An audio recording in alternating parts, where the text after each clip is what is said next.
Let's talk about our Phantom Nightmare rarities, shall we?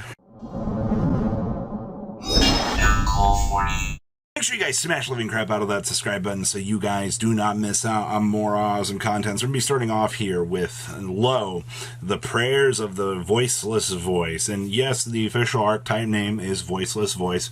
Before people kind of start, throwing poop everywhere and being upset about this, this is the reality of the situation, all right? We're just going to call them Voiceless, and it's going to be okay, all right? There's no reason to get upset about this, but yes, this is a secret rare.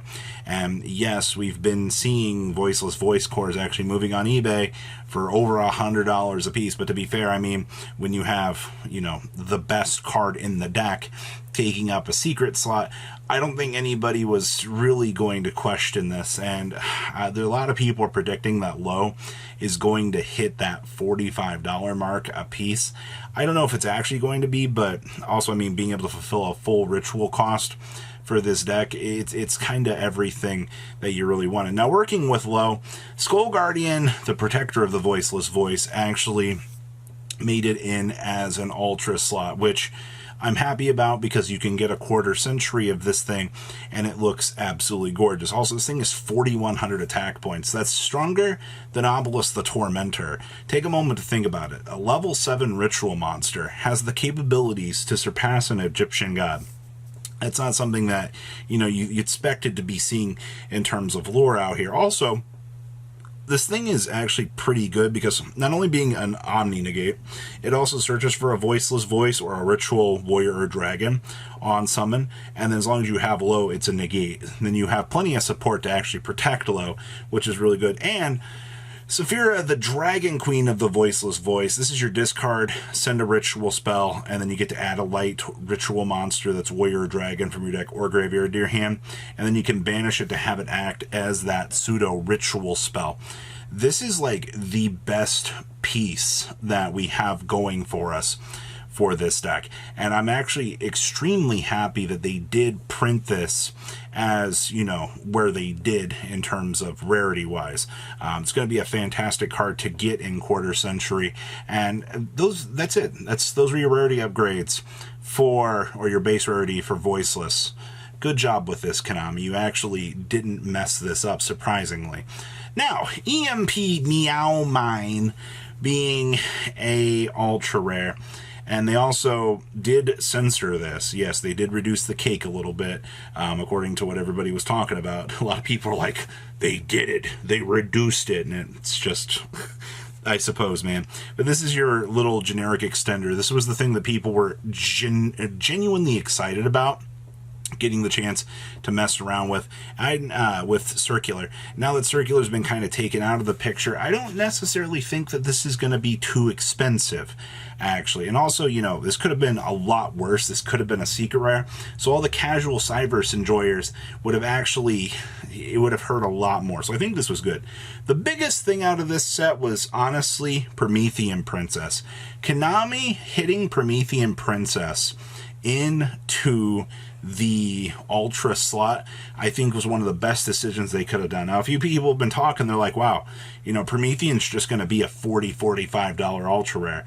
You don't need 3 Promethean Princess. At most, you need 2. And I think that's going to help keep the price down on the Princess quite a lot. Obviously, the quarter century is going to be floating around here, but it's not like you need to pick up a huge amount of these. So I hope that does keep it down, but $40 might not be the most unrealistic thing to expect out here. Now, Goblins. Holy crap, Goblins got so much high rarity. Now, the Goblin Biker Grand Entrance, we knew that the sneak peek card was going to be a secret. They follow the same pattern every time. This is the let you add any goblin from your deck to your hand, then you can apply effect of detaching exceed material from a monster on either field, and then you can special summon a level 4 lower goblin monster from your hand, and then you can banish this, detach a material from anywhere to add a goblin monster from your graveyard to your hand. You have recurability with this. This card's pretty good. And then they made Goblin Biker Big Gabunga. This is such a funny name. It's 2 level 3s. On exceed summon, you add a goblin from your deck to your hand. And then you can, if a material is detached from a monster on the field except during damage step, target a face-up monster, accept this card, and attach it to this card as material. And then during your end phase, you can attach a goblin monster from your deck to this card as material. This did not need to be a secret rare. This is disappointing. The Doug Charger out here coming in as a ultra rare is, if in hand, detach 1 from either field, special summon this, and then on normal or special, you add a goblin spell trap card from your deck to your hand. Of course, they had to make the Searcher an ultra rare, I guess. Like, you got to give it up for your Stratos Light cards, man. Like, Konami... they didn't even make the good one in Ultra, the one that can revive from the graveyard for a detach. And then we have the Goblin Biker Grand Bash. Goblin monsters get 300 attack for each goblin you control. During a main phase, we get an additional normal summon for a goblin, and then you can target 2 goblin monsters you control and apply their effects. You can make the level of one become the level of the other, or both can become the combined original levels of the two. That's an ultra rare. That's going to be available in a QC. You know how disappointing that is to think about? Oh, speaking of pure and utter disappointment. The Dragon of Extinction are beautiful cards that we got for the Ashen archetype. This thing, I'm not going to lie, like the Ashen cards seem really cool in... practical application. They're a very unique archetype. Also, somebody has already made a joke about this thing where, it's like, hey, a card that you own.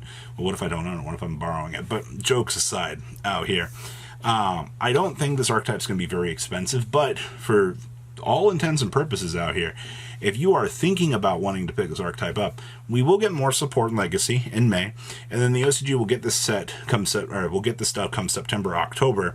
When they get their next wave of stuff, that's where you're going to want to look at this stuff and consider it. So the lower this stuff goes, the higher chance to pick it up for the future success. So it's a gimmick. You got to remember. Now, Priestess of the Ashen City, this card, no matter how you look at it, waifu, quarter century, free special summon, all right, and then you get to add an Ashen card from your deck to your hand. I love when my Stratos is a waifu that we're able to access and actually use in the deck. Like, actually, good job with this. Like, the Dark Souls theme, actually having a beautiful quarter century like this, I think is going to help support a lot of the waifu in it. And then we have Awakening of Vidos. This was our quick play that lets you place the Ashen City from your deck face up in either field zone. Then if your opponent controls a card in the field zone, you can add a level 5 or higher Dark Pyro monster from your deck to your hand. And then for the rest of the turn, you cannot special summon except for Pyro monsters, which is fine. Also, that's on a quick play, by the way. Gonna be another quarter century as well. Ah, boy, I'm loving this. Your rarities so far are pretty spread throughout, actually. Now, something I want to talk about here that not a lot of people have caught on to yet. The last card in the Vidos theme ends at number 96. Now, what in the world does that mean? Well, typically, with OCG imports, they've always started at 92. Because it's 92, 93, 94, 95, 96, 97, 98, 99. All right. We typically, 93, I guess it would start at. So you get 8 imports, typically. But because the Vidos cards have jumped up to number 96, a lot of people are thinking right now that we're only going to get 4 imports in this set, which would probably be Terminal Offering, the Mystic Potato, 3-Headed Ghost. Flame Tongue might get left out of this set, which is not something that a lot of people are really wanting to hear right now. But in theory, this means 2 things. We're either going to get more TCG exclusives than ever before, which I will give you have the benefit of the doubt, because tomorrow is the support for the older decks. If you actually are going to use these 4 slots to support other themes, I'm okay with this. If, or option 2 is we get dual terminal cards ported in before these would have been in the set as 81, 82, 83, 84, but I don't think that's the thing. I just think less exclusives, more TCG, or less imports, more TCG exclusives. Finally. So leave a comment down below. Tell me what you guys think. Very interesting discussion, and I'll see your beautiful faces back here in a day, guys. Peace. Patrons, thank you.